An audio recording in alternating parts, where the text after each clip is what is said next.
Hola, mi nombre es Alfonso Vera Corona, de la Universidad Panamericana, del Grupo de Obligaciones 1, con el licenciado Luis Eduardo Paredes Sánchez. Uno de los temas más debatidos en la materia de obligaciones es el tema del objeto, tanto en la obligación como en el acto jurídico francés, en el acto jurídico alemán y en el contrato. Aquí se abordará el primero de los asuntos mencionados, es decir, el objeto de la obligación, el cual admite muchos puntos de vista de diferentes autores y todos ellos, cada autor difiere un poco acerca del concepto. Algunos autores dividen el concepto de el objeto de la obligación en un objeto directo y un objeto indirecto. Algunos autores hablan acerca de un objeto único y algunos autores niegan la existencia del objeto dentro de la obligación. Cuando hablamos del objeto es importante tomar en cuenta el debate y la confusión alrededor del tema.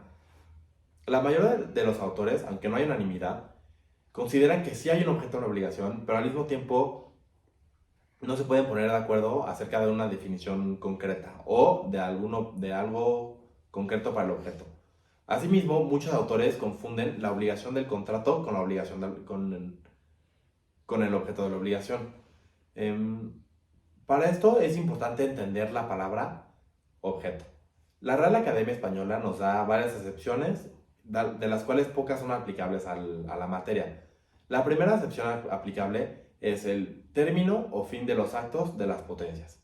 La segunda excepción aceptable podría ser el fin o intento a que se dirija o encamina una acción u operación.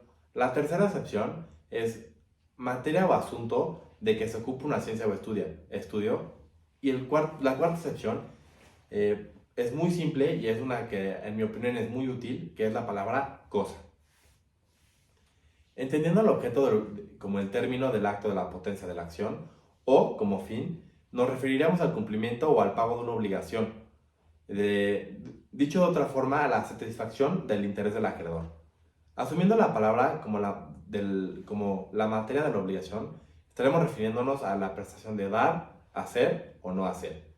Y finalmente, si entendiéramos el objeto de la obligación como una cosa, nos referiríamos al bien material de una obligación de dar. Pero cuando se trata de una obligación de dar, hacer o no hacer, hablaríamos de un hecho positivo o negativo. La ciencia jurídica ordinariamente ha llamado el objeto de la obligación a la prestación consistente de un dar, hacer o no hacer.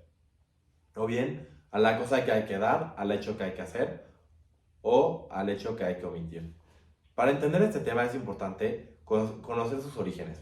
Y para esto nos vamos a ir a la Roma clásica. Para los romanos clásicos no era un tema de gran interés estudiar el objeto de la obligación o generar conceptos. Pero según los romanistas, el objeto de la obligación en Roma podría consistir de un dare, un facere o un prestare. El primero, en términos actuales, se refiere al dar. La segunda se refiere al hacer o no hacer. Y la tercera se refiere a la obligación de garantizar o responder por la propia conducta. Cuando revisamos el código napoleónico, ya habla de un dar, hacer o no hacer, pero esto lo hace en la materia de contratos. Sin embargo, varios autores y doctrinarios consideran que también debería ser aplicable a la obligación.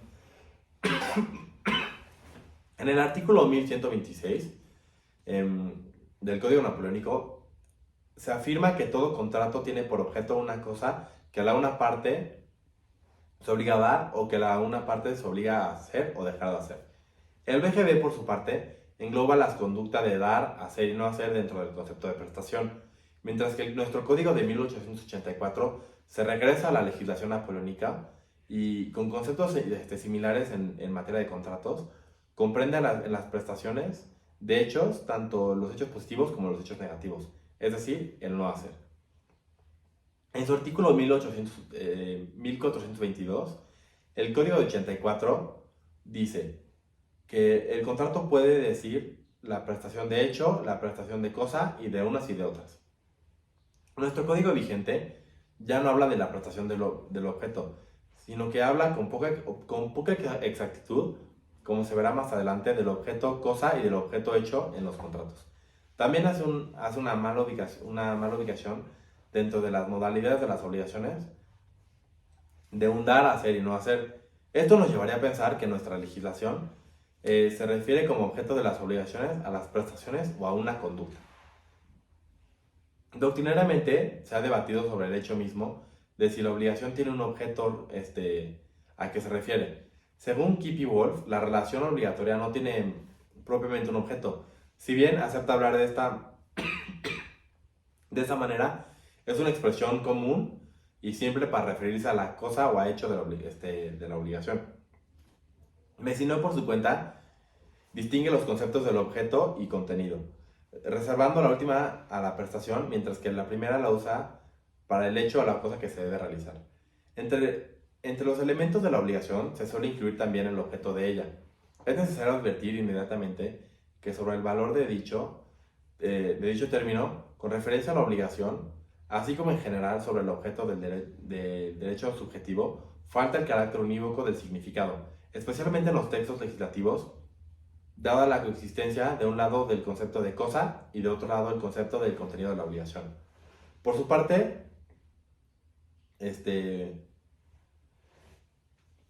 para algunos autores el objeto de la obligación son las cosas y en ese punto se necesitaría la opinión antes expuesta de Kip y Wolf, o en sentido más general, las cosas o los servicios sobre que recae el deber, pero sin embargo la opinión tiende a imperar que nosotros aceptamos considera como objeto de la obligación la prestación, o sea, el comportamiento a que el vínculo obligatorio sujeta al deudor y que tiene el derecho a exigir el acreedor. Como ese comportamiento a su vez servicios o abstenciones que tienen que hacer el objeto de la prestación, no parece incorrecto distinguir un objeto inmediato de las obligaciones constituido por la prestación y un objeto inmediato constituido por la cosa o el hecho del deudor o su abstención. Siguiendo al maestro Castán Tobeñas, algún sector de la doctrina nacional, tratando de comprender los diferentes significados del objeto aplicados a la obligación, ha entendido de forma similar, como se ha planteado por el autor citado, que existe un objeto directo en la prestación o una conducta de dar, hacer o no hacer, aquello que Messineo designa como contenido, y un objeto indirecto que es la cosa o el hecho, pudiendo ser positivo o negativo. Coincidimos nosotros con esta postura. Para concluir o resumir un poco esto, concluimos con la postura del maestro Castán Tobeñas, que afirma que el objeto de la obligación se divide en directo e indirecto. El primero siendo una prestación de dar, hacer y no hacer, y el segundo una cosa o un hecho, ya sea positivo o negativo. Ahora pasamos al objeto directo de la obligación. Hemos concluido antes, siguiendo al maestro Castán Tobeñas, que el objeto directo de la obligación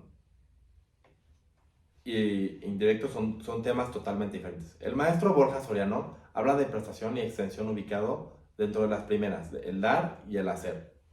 En cambio, los maestros Rico y Garza prefieren hablar de conducta, de dar, hacer o no hacer. Vale la pena, para efectos didácticos o de la materia, determinar el término idóneo para hablar sobre el significado del objeto directo. La palabra prestación tiene múltiples significados para la Academia Española. Nosotros utilizaremos la acepción de cosas o servicios que alguien recibe o debe recibir de otra persona, en virtud de un contrato o de una obligación legal. Como se puede observar, el significado es bastante amplio y cabe preguntar, ¿no hacer algo puede ser un servicio?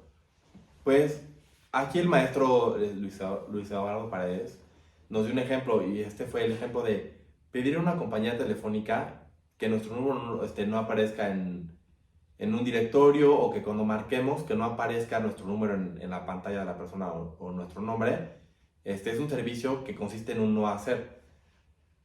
Sobre el término, la Real Academia da múltiples acepciones sin que ninguna aparezca plenamente en el significado que estamos buscando expresar.